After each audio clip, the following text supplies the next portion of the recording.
Hi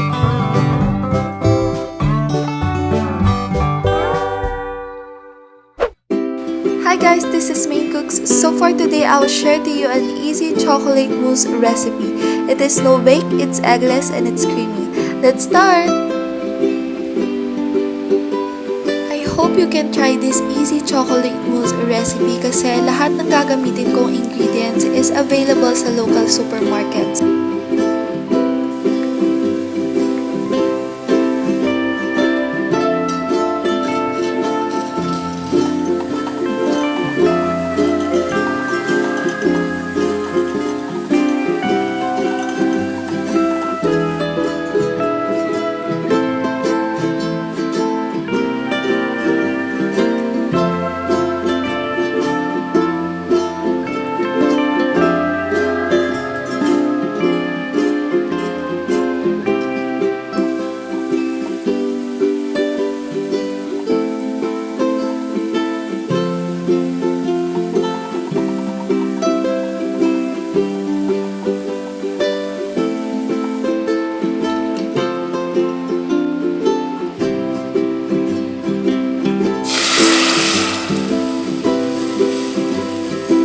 So guys, i-strain muna natin yung mixture bago natin pakuluan para mawala yung mga lumps.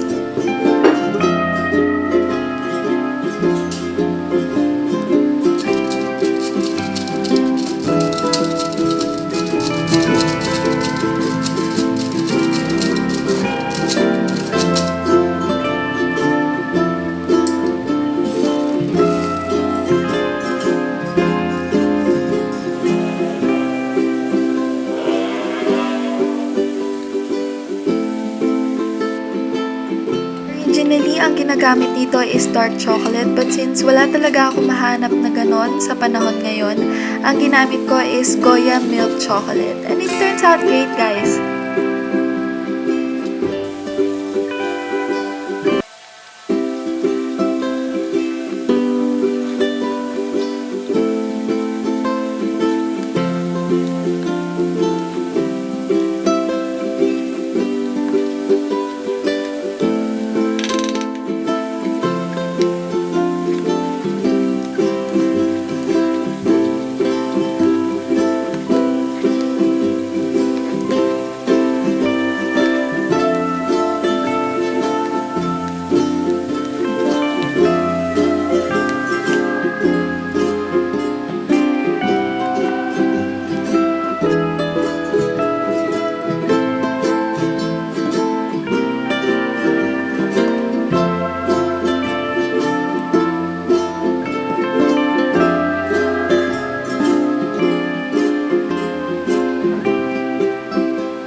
Thank you for watching. Don't forget to subscribe and click that notification bell for more Mainly Nam Nam recipes.